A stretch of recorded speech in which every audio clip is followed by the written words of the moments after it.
there's never just going to magically be a perfect time to start writing because they go on a bit of a tangent, but the scene's actually going here, and then I worry about like, how am I describing that chair? But really, like, I don't even know where the scene's going. Hi there, my name is Nicole Wilbur. I am a writer and story nerd, and this video is my celebratory 300 subscriber plus Q&A. Plus, it's almost been a year since I've been on AuthorTube, so it's like an anniversary party. Yay!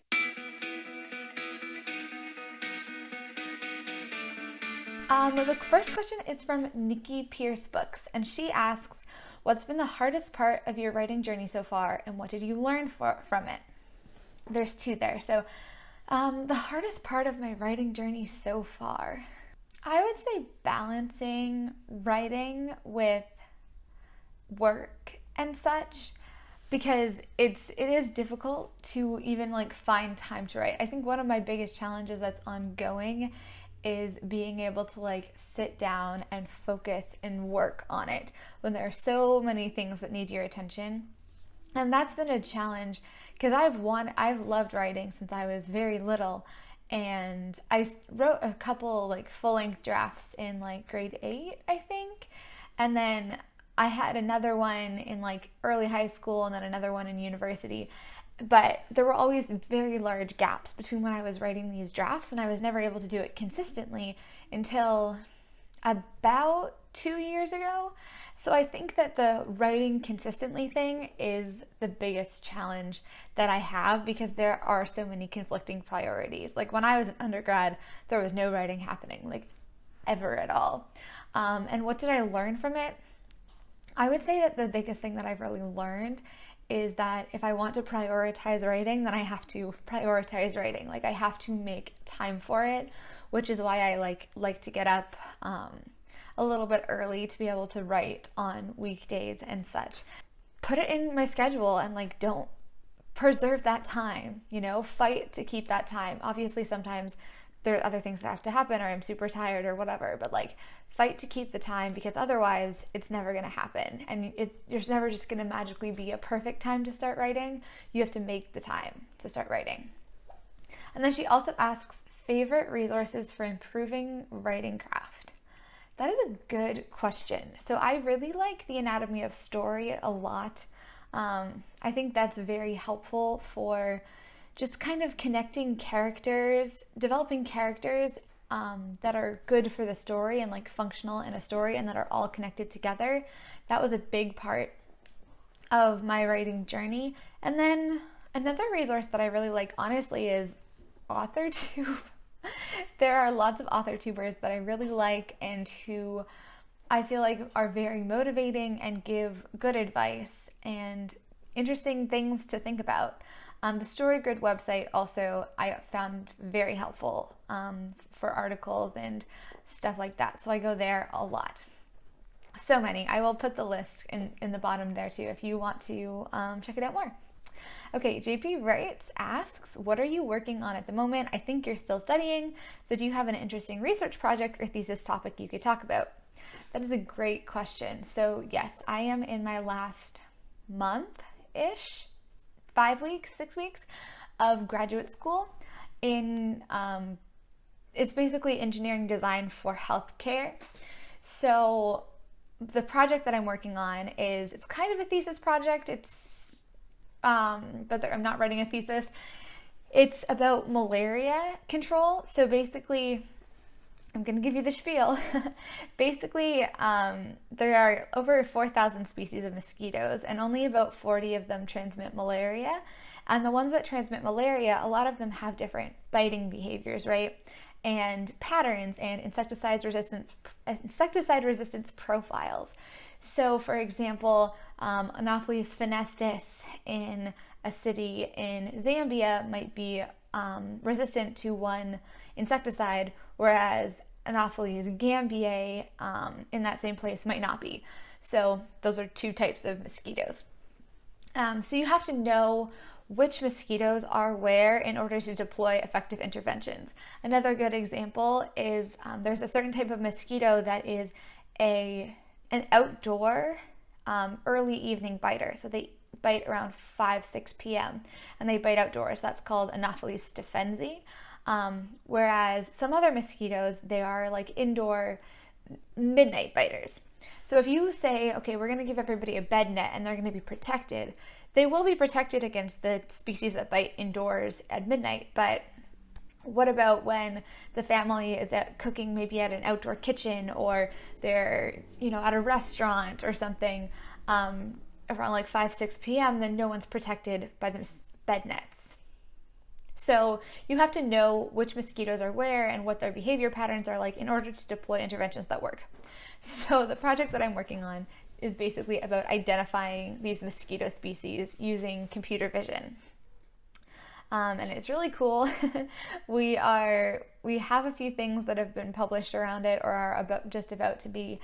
And we actually sent prototypes. So basically it's through photos. So there's a whole prototype imaging system. You take the picture and it automatically tells you what kind of species it is. We sent a few prototypes to Zambia actually, and they are there right now being tested, which is super exciting. On the side, I also work as a product manager for a really cool startup and that works in the mental health space. And so that is also very fun. It's like an app, and so I'm doing a lot of user-centered design and product as well as project management with that. Okay, Ecofactology with Lovis, with Lovis Geyer asks, what are 3 things on your writer bucket list, things you want to achieve or experience as a writer? Well, that's a really good question. Could I say like publishing a story as the first one? I'm gonna say publish a story, but I'm gonna make it more specific. Being able to like go into a bookstore and like see my book on a shelf in a bookstore, I think is a thing on my writer bucket list, because I love bookstores so much, and like I hate getting books on Amazon or anything like that. I like to be in the bookstore, and it's such like a special moment to like see the cover and everything. So that would be one thing. I think a second thing would be to get some sort of correspondence from a reader. Like a handwritten letter would be amazing, but like an email would be cool too. I feel like handwritten letters, because but it was a big thing to like write J.K. Rowling letters when we were younger, and that was like such a special thing. And then you always read like the letters at the back of the book too. And so getting a letter, I think, from a reader would be like a big one. And then it would be really cool to have an illustrated edition of a book of mine. And that ties into the next question. So Meredith Phillip writes, asks, what's your favorite story, whether a full-length novel, short story, play, poem, etc., you've written so far? And my favorite thing that I've written so far is, I call it my Christmas short stories. It's like a novella. It's like 24,000 words, and it's like 7 separate stories, but they're all interconnected and they have a bunch of the same characters, and it tells the story of this one family from like the 80s through to 2019, and like it follows like different members of the family and like what they're doing and how they're evolving and that kind of thing. And it's all the stories are set around Christmas time. So Christmas is over 40 years or whatever. It was really fun to write. It was really easy to write. Like one of the easiest things I've written before. It just kind of came, and I loved it because I love Christmas. I love the whole Christmas season. I love Christmas movies. I love Christmas stories. So like I was so excited to write about that. I just love the whole thing. I really like the characters. I like the different voices that came out in that story. I think that I don't know. It's also the thing that I think is the most polished of what I've written. I have a few things that are in a few drafts, but it's the most polished of what I've written, and it's the most, I guess, personal to me as well. Not that it's literally about me at all, like the actual physical events of things, but the sort of, I was kind of going, like processing the emotions of like leaving undergrad university and like sort of moving from one community and going to another, and I think a lot of that kind of came out into it. That's not what it's about, but it was really lovely for me to kind of use that as like a fuel for exploring all of these different topics. Anyways, that is my favorite one, and if I was to have my most amazing dream of the entire world, I would get it illustrated and have an illustrated edition of my Christmas short stories because it would be so pretty with paintings. But I mean, maybe at some point far off in the future, I'll just do that for myself for fun and get a story or something illustrated. But yeah, we'll see. Okay, Ellen Tate asks, how do you deal with not really feeling like wanting to write anymore or are just in a huge rut? I still think about my story I was working on, but I haven't touched it in 6 months. Oof. I'm sorry you're in a rut. Yeah, that is really hard, and I also have experienced that for sure. I think I was in a rut for approximately, well, it wasn't quite 4 years, like 2 years because of school and stuff. How do you deal with it? Well, I think that there's a few things that you can consider. Like, I'm a terrible person for giving advice on this. One thing is, if you are just super busy or it's just not going to work and you can't prioritize writing right now, one thing is to say, like, accept that. I think being compassionate with yourself and being like, okay, this is just not a good time, and like, you know, sort of not beating yourself up about it is like a really important thing to do, and just kind of recognizing like where you are and what you're capable of doing right now.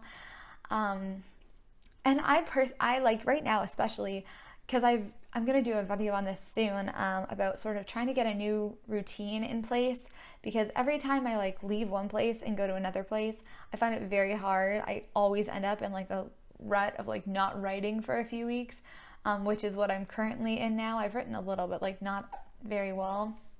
And it's really hard to kind of like reset on it. I think the best thing is to like brute force it a little bit of like, okay, I am going to sit here and I'm going to work on this and I'm going to try. Like if you can set aside like 2 hours and just try to start like brainstorming or try to start writing things and just like start, I think is what I would say. Like if you really want to get out of the rut, I think you just have to start. Like you have to make sure that you have something in mind that you're excited about and you are feeling like enthusiastic about it. Maybe that means you start writing a different story, or you start writing something small, like rather than a novel, you focus on a poem or a short story or something like that. And you work on that. So I was in a writing rut, I guess, in 2019. And then I started writing sort of in like September, October of 2019, but then I got really serious about it for that NaNoWriMo. I was like, I am going to actually write. Even though I'm doing my master's, even though I have all this stuff, I want to write. And so I wanted to write 1837, which had been spinning around in my head since 2017. So for like 2 years, I'd had the story in my head and I hadn't written any of it yet. And I started trying to work on it, and it was really hard to work on it. And then the idea for the Christmas short stories came to me, and so I just wrote that instead. And that really energized me up, and I was like thinking about it all the time. I wrote it really fast. And then I was able to come back to 1837 like 2 or 3 months later and go write that, but to sort of re-energize myself, those like short projects, like the short burst short story things really, really helped. Another question, I don't actually have the person who sent this written down, but it was like a while ago and I really wanted to address it. So someone asked me, what is wrong with your hair? It was not for the purposes of this Q&A video, but I thought it was a very good question because I have crazy hair. I don't even know what's up with my hair. I actually like how it looks today, but usually you can never tell what it's going to do, and the only way to make my hair look good the way I like it is to like stick my head under a sink and then let it air dry, and then it comes out like nice and wavy and curly. Or I like put it in a ponytail or whatever, and then the top always looks funky. Like sometimes it'll just kind of like go over, like I don't really have a functioning part. I just kind of like flop my hair around.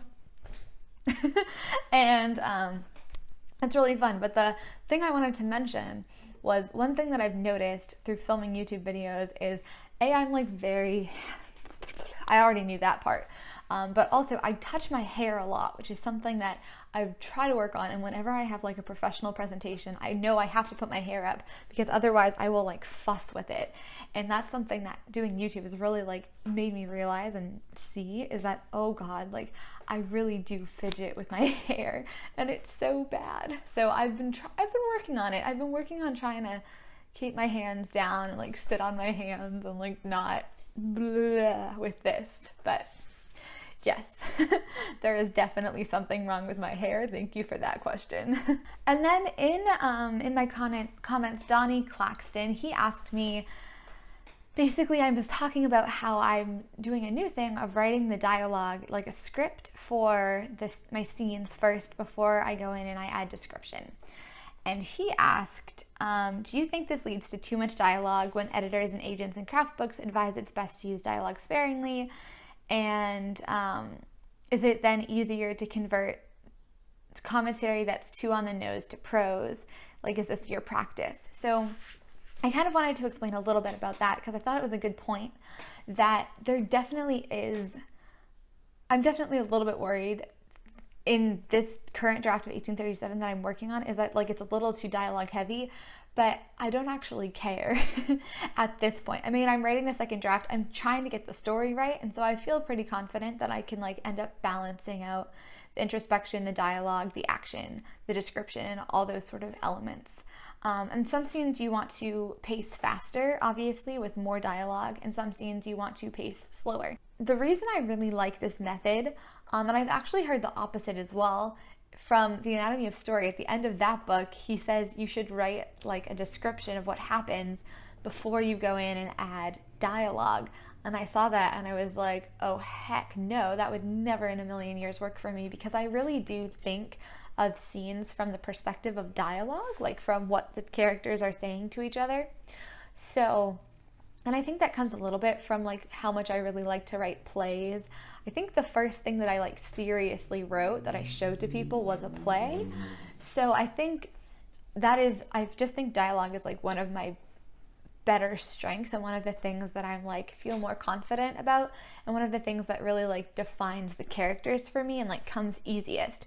So the reason that I like to do the scripting before I do the other thing is because I feel like with the dialogue I can get a good handle on the scene and how things are like rising, falling, what are the transitions that are happening, what's like the conflict that we're doing, and kind of create a good structure.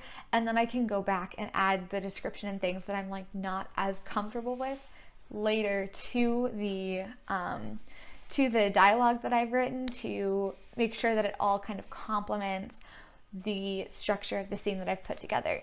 Because when I've written scenes before just kind of blank, with like I kind of know what happens but not writing the dialogue first, some of those descriptions and things, they can kind of end up going all over the place, or they don't lend anything to the story because they go on a bit of a tangent, but the scene's actually going here, and then I worry about like, how am I describing that chair, but really like I don't even know where the scene's going, if that makes sense. So that's why I really like that method. So that brings me to the end of my questions. Thank you so much for watching. This video was a lot longer than I expected. If you are not subscribed, do that. If you like this video, give it a thumbs up. If you want to hear more from me, you can always subscribe to my newsletter, check out my website, all that fun stuff. Thank you so much for 300 subscribers. I'm so excited about this. I can't believe it. Like, that's a lot, and it's been so good. I actually had a video that got 2,100 views, which is insane to me. Makes you feel very self-conscious about your face being in that many other people's faces, but that's okay. And I will see you next time. Thank you.